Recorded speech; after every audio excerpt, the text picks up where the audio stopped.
Welcome to Los Compas Lounge, a PSA for brown men. We are your hosts. This is Raul. This is Javier. My name is Reuven, and this is a podcast about brown men talking about issues that matter to you. We talk about things that we don't usually talk about in the brown communities. We're just three regular compas sharing our experiences to inspire positive change. Compa, pull up a seat. We have one ready for you.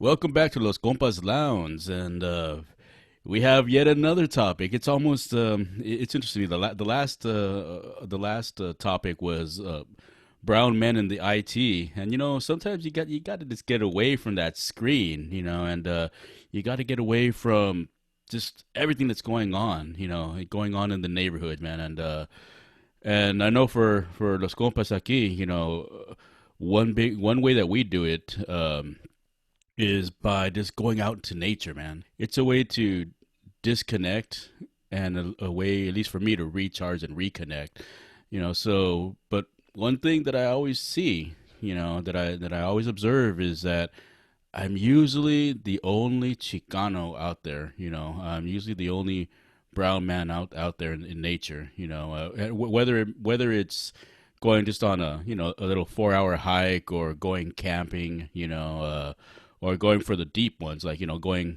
into the national parks and everything. It seems like I'm usually the only brown person there, or the small brown community that I go with, and that's always irked me, and I don't know if about you guys, if you noticed that, or if you even but Well, that's a good. What do you guys think about Yeah, that? that's a good way to look at this stuff. It's like a very interesting kind of twist or topic on the outdoors experience for all people, right? And then sometimes you don't think about it, but yeah, that's something we can dig into in terms of like why are there so few of us? Maybe there's a secret place that we're not aware of and we're not invited, right? but I certainly like to think that the outdoors experience is open to all people, regardless of your shade of color. But that's certainly something that I've experienced and I've looked at as well. And it's funny how you said, Los Compas is all about connection, but sometimes we need to disconnect to connect, right? Connect in a different format. So I think that's really awesome. So for me, for sure, getting out there, it's beautiful. I think hiking, I haven't done it in a while, and especially during this pandemic, there's no way we're getting out there with the kids. But I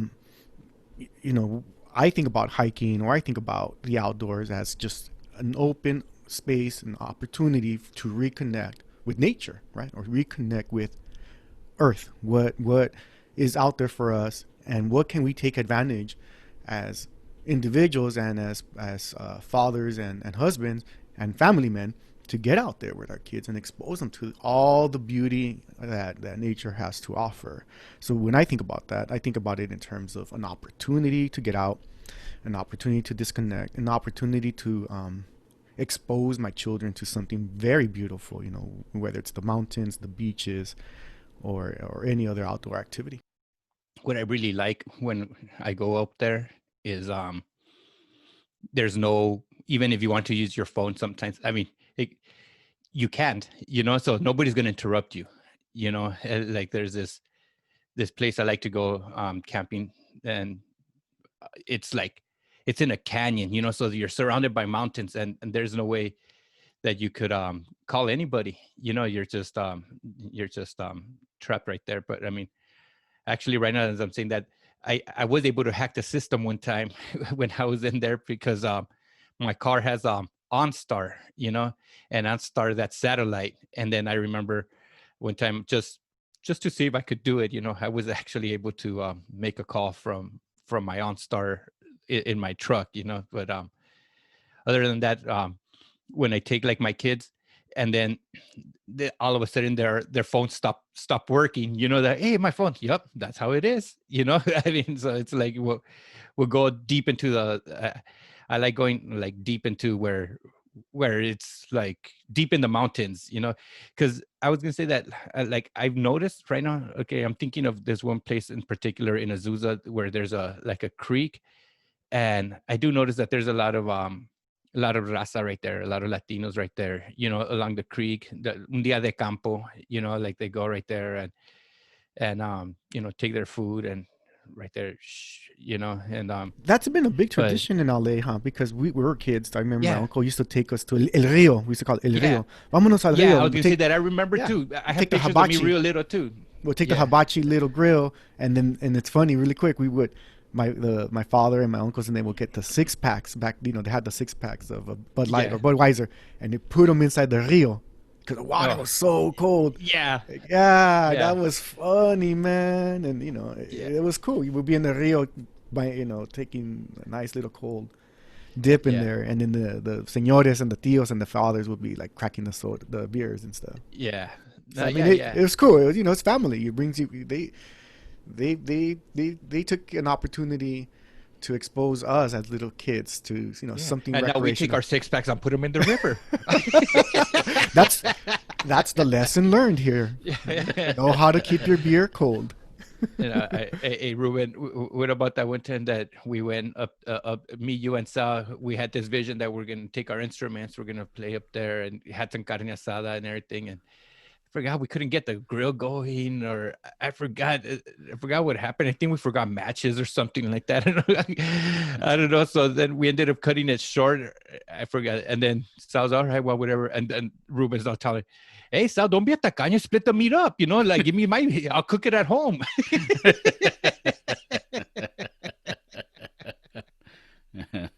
But I remember even like what's the name of that? It's over there, I think, like in Duarte or something like that, where something dam, Santa Fe um, Dam. Santa Fe Santa Dam. Fe. Yeah, Hmm. yeah. Yeah, I remember Santa going Fe. there, and I would see raza there. Yeah, I remember, and I guess maybe it depends on where you're at. And I mean, because that's in L.A., so it's yeah, close enough, on the east side, so it's close enough to where raza live that they go there, But for me, it's like when I go like camping, or like go yeah. to like the Deep. state Yeah, parks or the national parks, yeah, dude. I mean, well, first of all, there aren't that many people as it is, but the ones that are there, they're generally not brown people, and for me, it's like why, and I started thinking about it. I'm like, well, let's look at the history. you know, uh, brown You and and your black folk were history. brown and black people were being lynched out in the woods and everything, man. nobody will find you. That's a scary reality. I mean, hell, even to this day, I mean, it's sad. I mean, we're 2020 and we're still seeing on the news, black and brown men being lynched, literally hanging from trees and everything. You would think that this ended 100 years ago, but it's still happening. And maybe that's one reason why the brown communities don't go out there, because there's a certain innate understanding or certain realities that we're aware of. Or it could just be as simple as, I don't know, maybe we just don't have the transportation to go out there. I Yeah, that don't could be know. another big. Yeah, that could be another big issue. I mean, the transportation. Luckily, like when we were young, my brothers and I, we were in the Boy Scouts, and they took us, like, if it wasn't for the Boy Scouts, I mean, I think that had a big impact on why me and my brothers like going camping so much, because they took us to a lot of like deep hikes, like, and then like my brother and I, like, he calls me sometimes, oh, remember we did like Cooper Canyon or the. I go, you know what, I remember, but I never paid attention to how to get there, so my brother, sometimes he remembers, oh yeah, it's a hidden hike somewhere around here. And so like sometimes like there's like little hikes that like you just have to remember them by landmarks and things like that, you then so I think that it's being exposed to it, because I remember one time I invited a friend to go camping, that he had never been camping before, and he's all like, camping, like what do you mean, I go, yeah, I mean, we'll go no, it was a backpacking trip, and that's when you have to pack everything in your backpack, carry it to the campground, because the campgrounds that we stay in, the only way you could get there is by hiking there, you know And so he was all like, why would I want to do that? You know, it's like, why would I want to carry all my stuff? And like, I didn't convince them. And once again, like, kind of like the stereotypical or whatever. He's all like, oh, that's a white thing to do or something like that. I forgot what he said, you know, and it was like, okay, well, you're missing out, you So know? yeah, I mean, for me, when I look at this as a why question, I think it's probably more of that. It's like, well, brown people don't. Exposure. Yeah, exposure. Like, well, we don't do that. Yeah. We're gonna get together in our backyard, listen to some rancheras and barbecue and drink beer. That's what we do here, or in the swimming pool. Yeah. Versus, ¿pa qué vamos para allá? Why are we gonna pack everything ¿Pa qué up? chingados? Spend all this money on gear. We don't have any money. Why are you spending all this money on gear? Oh, that's the other thing. Yeah, Gear. exactly. It's the resources. You need camping gear. You need camping gear. You need the knowledge. You need the know-how. And you need to have, more importantly, the desire. I think you need to be able to be like the curiosity. That's the big key. So sort of like what we were talking about in the IT world. It's like you have to have that enthusiasm. Otherwise, why bother? And I think the same thing with, well, I think obviously with anything in life, but but with hiking or not just hiking, but just being out there in nature, because if we're not exposed to this other layer of life, early on, you know, we're not even going to know that it's out there. It's like you can't teach an old dog new tricks type thing. Yeah, basically, yeah, and but if you're exposed at an earlier age, could still be like your 20s, it doesn't have to be when you're a kid, I mean, it could even be like when you're in your 30s and 40s, but I mean, but one, being exposed to it, two, almost having like mentors per se of it, and they don't have to be like mentors, but there's someone who's done it, Know-how. so this way you're not the only one out there. You're not going to kill yourself. And third, is having that desire, that being enthusiastic about doing it, because yeah, man, I mean, it's the outdoors isn't necessarily for the faint of heart. I mean, you No, man, there's snakes, If there's you're roughing it, bears, yeah. there's Yeah. I mean, it's like Lions and tigers, yeah, I mean, yeah. there's a lot of life-threatening obstacles that are, I mean, it's like you do have to be prepared, It's funny that you say that, like, because I also think about the outdoors as the hunting environment, the shooting sports, and that stuff, and that adds a layer of safety, awareness, and danger, right? Because you're Yeah. taking firearms to if the times I gone dove hunting, for example. I mean, it's fun. It's a lot of fun, but there's no drinking. We're not drinking beer. We're not doing nothing. We're going over safety checks, safety drills, and we're going over our game plan, right? And then we're out there, and I went with my brother, and I went with Paco one time. No, I was going to say that I've gone with you shooting. Yeah, and when we go, exactly. I like that you guys line up everybody, okay, and start stating all the rules. Safety first. Because Because your whole little lecture. Exactly. Yeah. All it takes is the hair pull trigger, and then you can't take that back, right? So Yeah. I mean, for me, as I was growing up, or as an adult, evolving with firearms and evolving with hunting, and taking the hunting courses, you need to have a license, right? So you need to be certified hunter. So taking all that stuff very serious, and you kind of enjoy the outdoors, and then you engage in a hunting tradition, right? And it adds a certain enjoyment or element of, like I talked about earlier, where safety matters first, but then you enjoy the hunt, you enjoy whatever you do.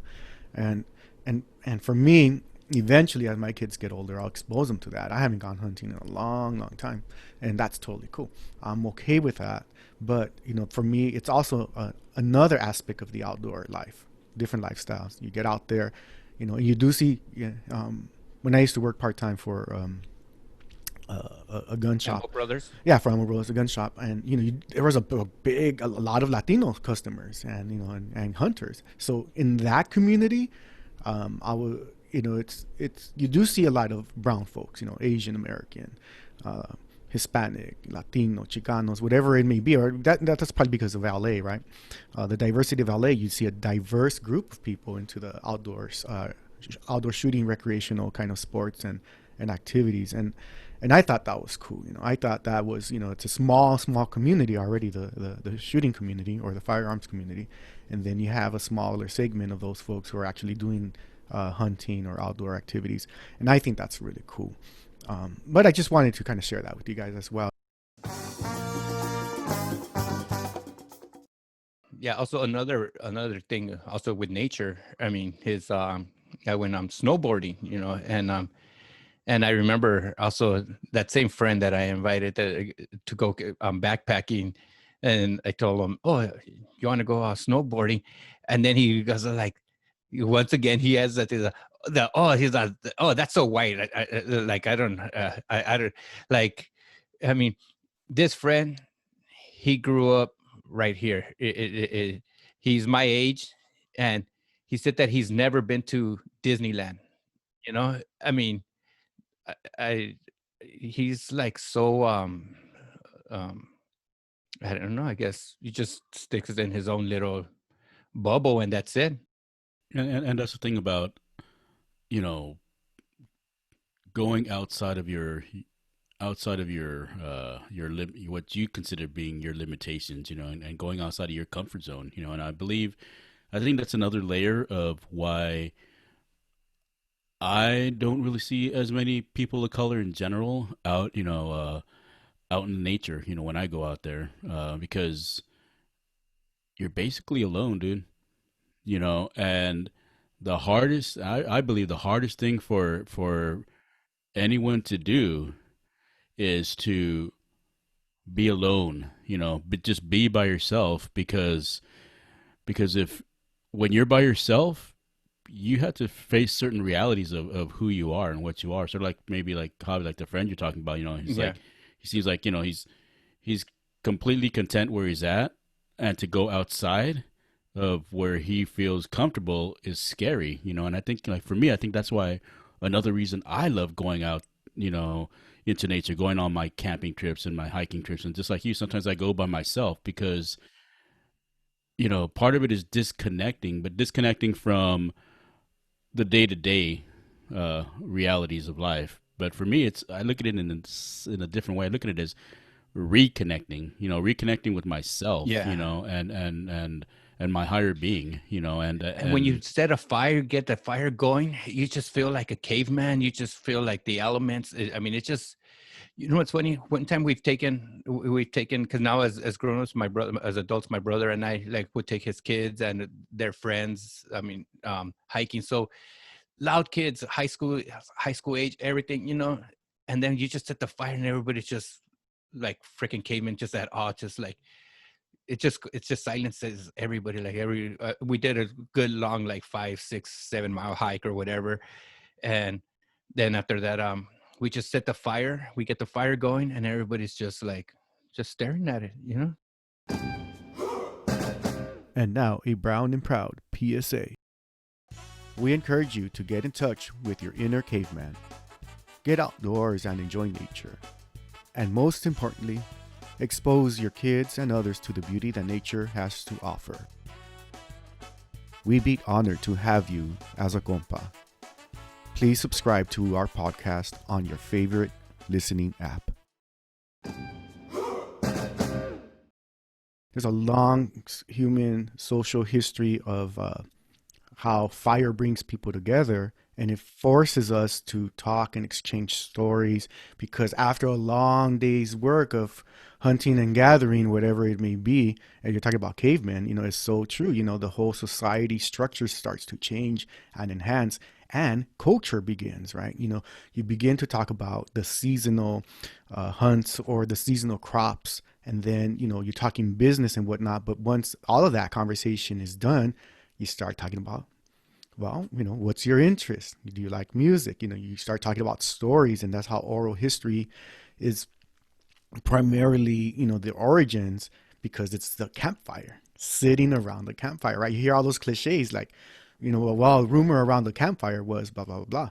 But we as humans, as social beings, we have a long tradition of campfires, right? We have a long tradition. It brings people together, and it's where the best stories take place, right? You remember the scary stories you would hear from your Yeah, camp I camp remember. camp masters or whatever it Yeah, is, it and began in a night like this. yeah, The kids were camping. uh-huh, and Yeah. that's where it comes from. So I mean, I think just for that reason, there, I would encourage all of the compas listening, get out there and get a campfire going. You'll be amazed at how beautiful and how zen, how balanced your experience will be, because I think, Javi, you know it exactly like you said. Everybody was quiet, and it's something magical Just that takes hearing the place. crackling, even right now as I Yeah, imagine that I crack, know it's crack, crack, beautiful. the crackling It's fire, so beautiful. And especially that's it. Huh? when it's cold, especially or like even Yeah, us when we went whitewater rafting, and yeah, we're all cold and everything, and then you set the fire, you start feeling cold, and then you start feeling the warmth. yeah. That's another thing. Whitewater rafting, Yeah, it's when we like went, yeah, a yeah, couple of times. But yeah, that's anyways, another I nature. wanted to share, piggyback on that comment you made, because we No, have, and you know, it's yeah, it's very very relevant, Raul. It's and I think once again, when you look at our lifestyle, like you know, uh, our work environment, we're basically for the most part always indoors, always behind some kind of computer screen. Artificial light, Artificial light, everything. I mean, it's almost our life is artificial.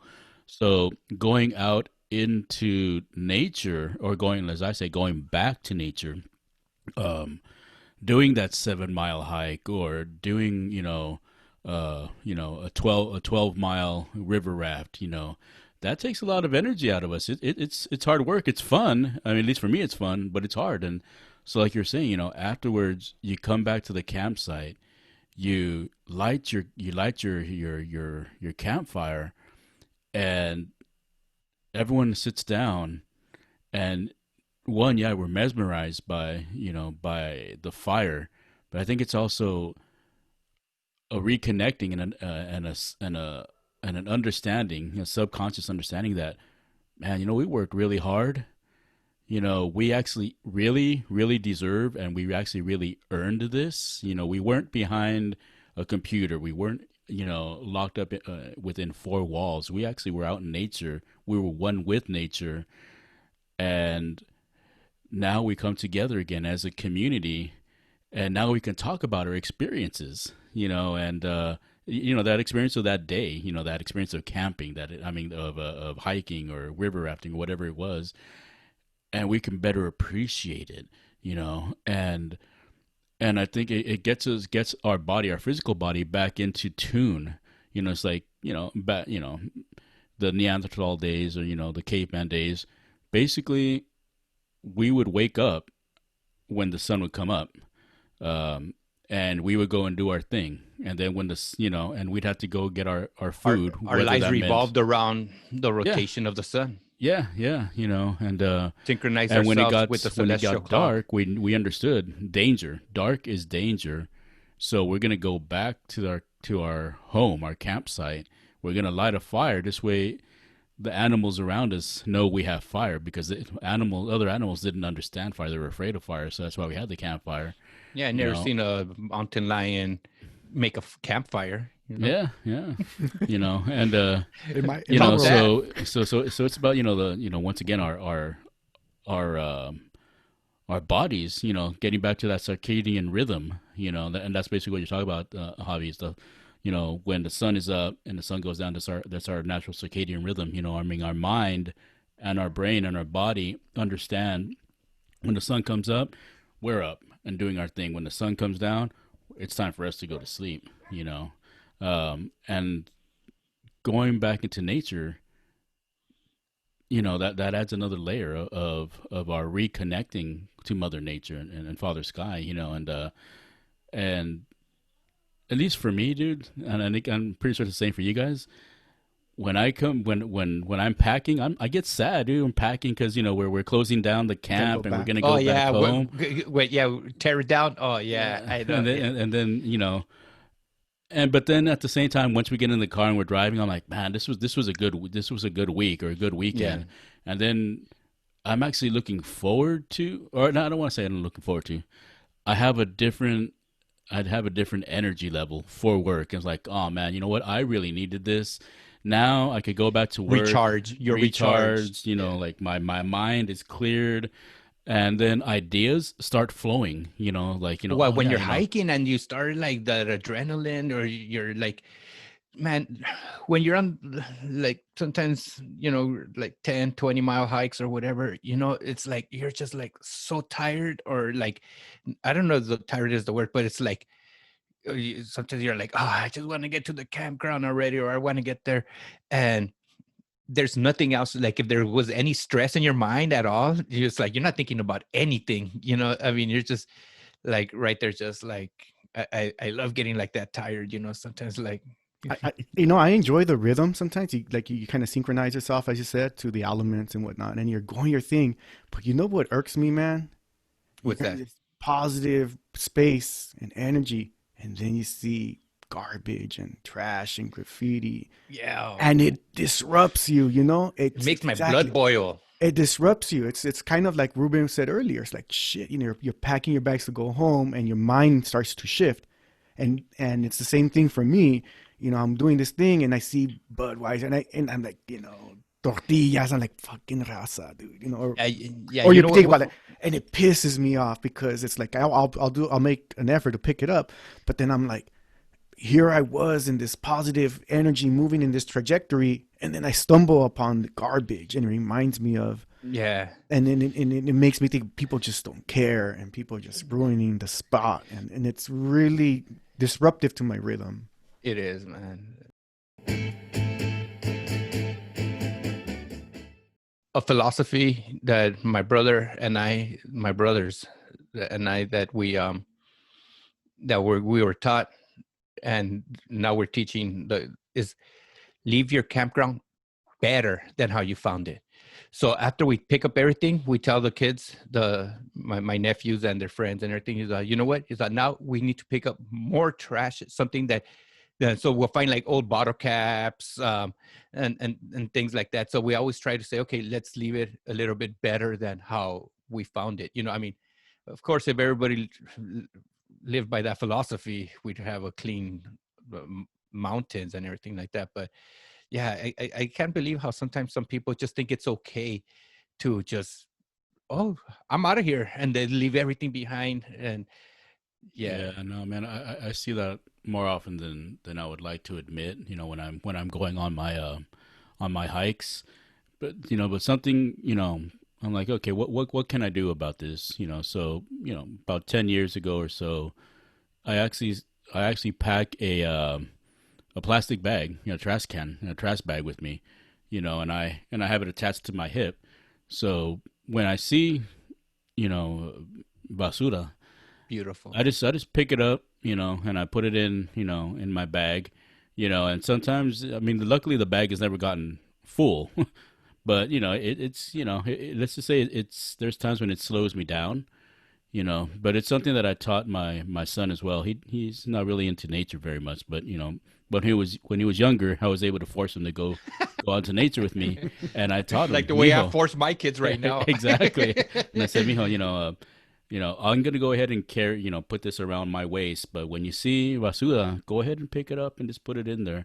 And at first, he wasn't jiving with it, but then once he saw me doing it, and then once he noticed that unfortunately there was a lot more, it sort of pissed him off, and it's his little, like, 8, 9 year old mind. He's like, wow, this is not right. And he wanted to do something about it. And in my mind, I'm like, good. I'm glad instead of just complaining about it, I did what little things I can do.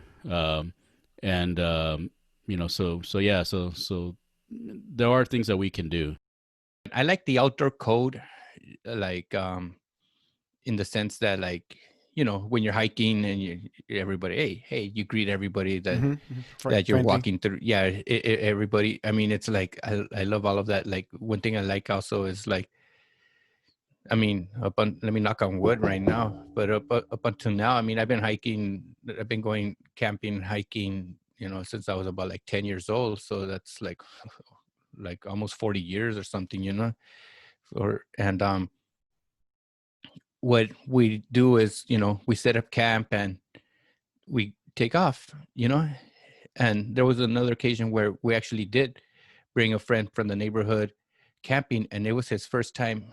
It was it's funny because we were making fun of him because he had never had string cheese, and when we gave him the string cheese, he starts taking bite. I go, that's not how you eat string cheese. You have to, like, Peel it. peel it off. He's why? What's wrong with the eating it like this?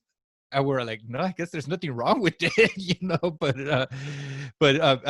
it was funny because, like, it's just things that just came natural to us. It's like he was like, just biting the string cheese, and then we set up the camp, and then we went out hiking, And he's all like, hey, but like, well, let's lock it, let's secure it, let's secure what? He's like, our gear. What if somebody takes it? We're like, they're not gonna take it. He's like, how do you know? And we're like, well, we've been hiking for like 20 years at the time it had been, or something like that, and like that's just the way the outdoor code is. And I like the way you said it that way because it is a code, right? People who enjoy whatever sport it is or whatever activity you're doing, it's the same thing, right? It's like, Yeah, there's a code. There's a code to for expectations for behavior, yeah, and it's not ethics and cool. stuff. Yeah, it's not cool to go poach or go steal somebody's camping gear when they're out camping, right? And it's not cool to when we go shooting or whatever, and you have all your shotgun shells on the floor, and just there's a trash bin right there for a reason, and it's very similar. It's like, well, let's pick up the shotgun shells, and one, they're gonna fine you, or they won't give you your a deposit or whatever it would be. But most importantly, it's like there's a code. You don't leave all your garbage there or your shells and whatnot. And in this case, yeah, it's okay.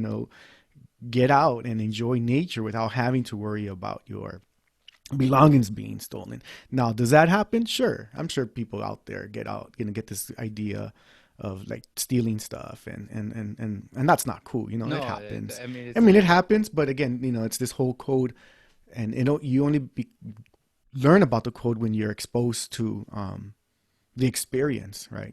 So hopefully your friend kind of learned about, okay, what's the code? What's the mutual understanding among hikers and campers? what, after that weekend trip, what ended up happening, oh my god, what happened that trip was we actually went to Joshua Tree, to the desert. That was a crazy weekend. So we went to the desert, we went to Joshua Tree, and there was no campgrounds. There was no campgrounds available at all. So we went early in the morning. When we go over there, it's about like a 3 to 4 hour drive. So we leave early, like before 7 or 7 at the latest. So we got there was no campgrounds. So we just played all day.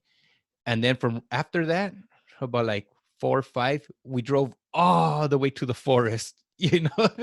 We drove, and then we found a campground that in Angeles National Forest, and so we found a campground right there.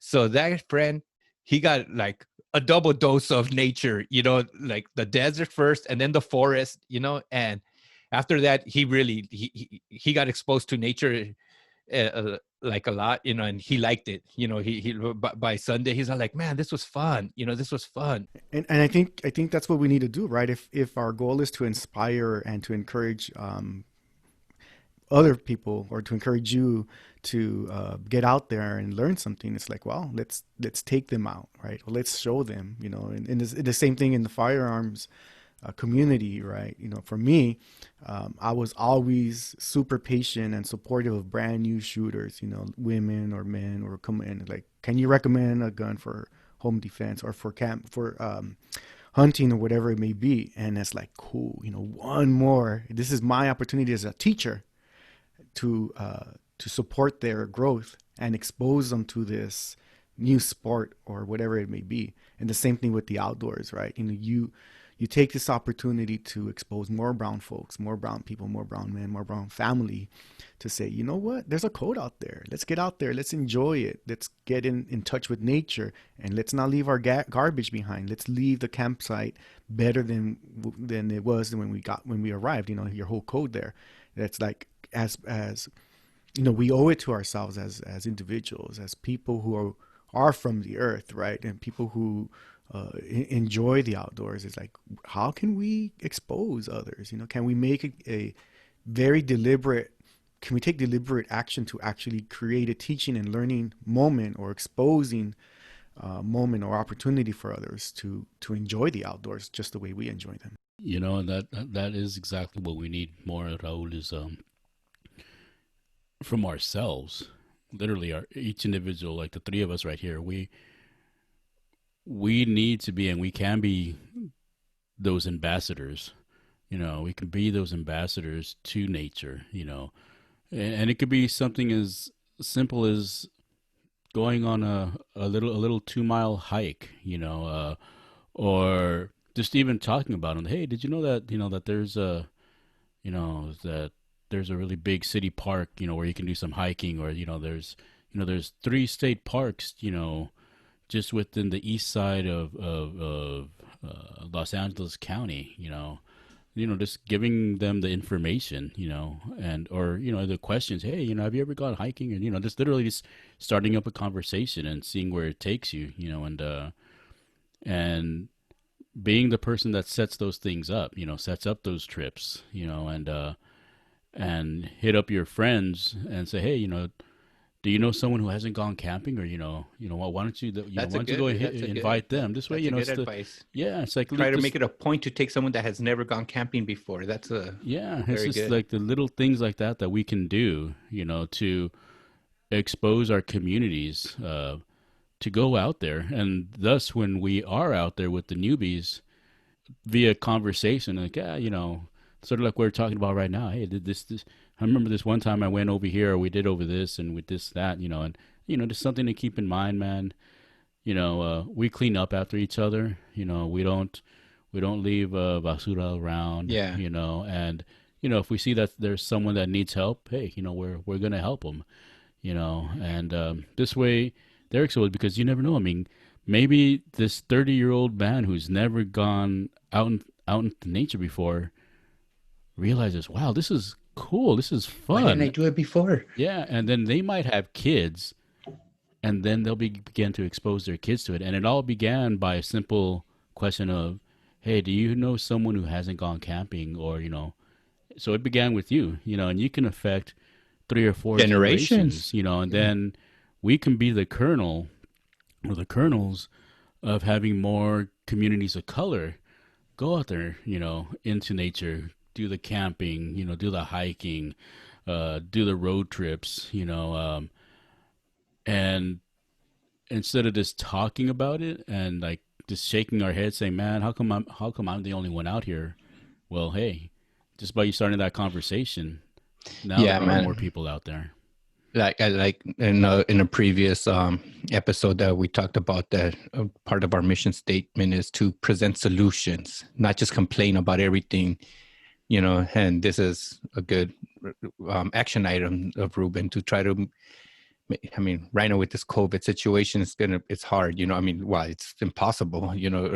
But make it a point to take like a invite a grown adult that's never been camping, or hiking, or something. Expose them to nature. That's good. Good. Yeah, and it could even be something as simple as literally a little nature walk, or if, I have my dog Chocolate Choco, this dude goes with me everywhere, and He's your road dog. he's my road dog, man, and the poor dude, he knows when he's gonna go walk with me, it's not gonna be a little 1 mile walk. Sometimes it's like a 7 mile hike, but he loves it. But he gets tired. But the cool thing is, there's even like a subgroup of like dog owners and dog walkers, and Yeah. we'll Them sort of little see each other, or backpacks. sometimes, yeah, or sometimes like, there's a dog, and the dogs meet each other, so that forces the human beings to say, oh, hi, blah blah blah blah, and so use that as a tool, as a gateway to, to maybe take your neighbors out, or, or your coworkers or your acquaintances. Hey, gonna go walk the dog. You have your dog. Let's go take a walk. And instead of just going around the neighborhood, go to your local, over here over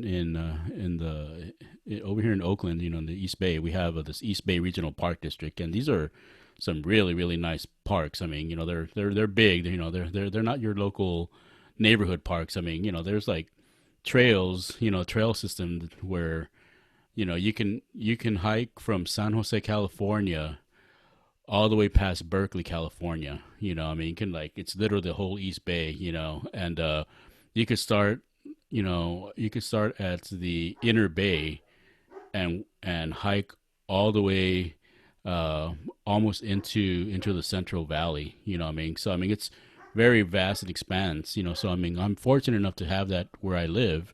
But we do have those types of systems, regional park systems throughout California. And something as simple, like I said, is inviting the neighbor, or inviting a coworker or something, and taking the dog or taking the kids. I know it's hard right now with COVID, but it could still be done. I mean, we unfortunately we're fortunate we don't take our grandson anywhere, but like I said, I still need to reconnect and disconnect, so I just take Choco and I just go on the trails, and I have my mask on when I go out there. And most people, like you said, they understand that code. Even with the COVID, no pun intended. But people have their masks. They might not be wearing them when there's no one around, but once we see someone, then people put on their mask. And I guess that's all you can really ask. You can't force someone to do what they don't want to do. But for me, I'm conscious of that. And I make sure to go out there on my hikes with my dog if that's all I can do right now. And it's a trip. I don't know if you guys noticed, but there actually have been more and more people going to the Mm-hmm. outdoors Mm-hmm. because they Yeah, can't go the on their Cabin traditional. fever. Yeah, because well, they can't go on their traditional, Hawaiian trips or trips to Mexico or trips to Europe or anything like that because who the hell wants to fly?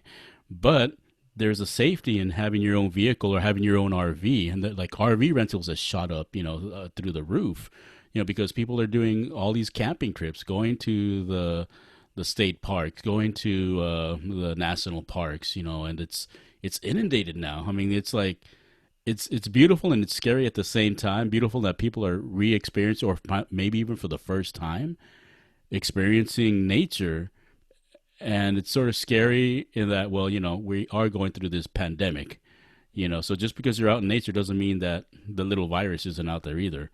And it's the long term, it's also a little scary for me too, in that, yeah, my big dream was, yeah, I want everyone to be exposed to the outdoors, but at the same time, I don't know if I want everyone exposed to the outdoors because that means I'm not the only one out there. I know, right? You've enjoyed your quiet time, and now you have all these people. But I mean, I think part of our not lesson, but part of our encouragement is like, what are you doing to be interested or to learn interest, right? Like you compas out there, what are you doing to learn more about the outdoors and perhaps just explore it? Or if you're And already reconnect with yeah, nature. or if you're already an outdoor enthusiast, we would love to hear from you. What are you actually doing to uh, spread the love and share your enthusiasm for the outdoors with other brown men or other brown folks or just anybody for that matter? Are we the only ones feeling this way, or is there more of you out there?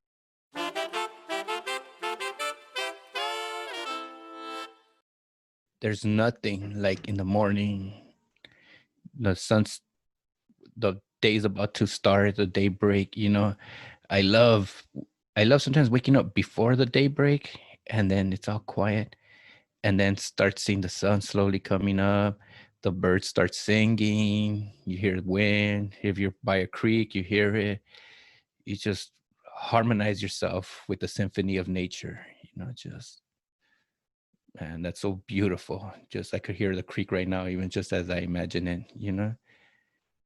And then I also like at night when the sun's out, you see the sunset going down, little stars start to pop up here and there. Start seeing, especially on a full moon night, you know, then you see it. Sometimes you don't even need flashlight. It's just so bright. And all the stars, so many stars. You synchronize yourself with the celestial clock. You just become nature. It's just nature. Yeah, I could see it, Javi. Yeah, man, that's beautiful. That's beautiful. And that's what nature is, man. It's just reconnecting with yourself, reconnecting with your elders, your ancestors. The Great Spirit, Mother Earth, Father Sky. And I think if we did that more often, Javi, Raul, I think we'd be better human beings. I think we'd have a more connected uh, community, and I think we would be able to. Yeah, I think we'd be able to really change or evolve this society that we live in. Hopefully, this discussing will bring about discussions within your family, within your household, within your circle of friends, and see if you can, you know, find a way to go out and reconnect with nature. Whether it's a dog walk, whether it's a road trip to a different part of your town, part of your county, whether it's hiking, skiing, surfing. Hey man, just because we're brown doesn't mean that we shouldn't surf, or we shouldn't snowboard, we shouldn't go hiking, we shouldn't be hunters. We can be what we want to be, and remember, as brown men, you are modeling what a brown man is to your children.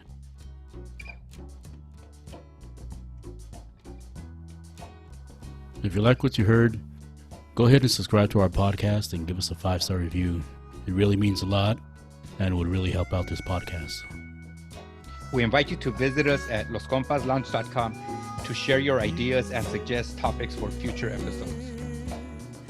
Until next time, compas, be proud and be brown. That's right. Be safe. Till next time.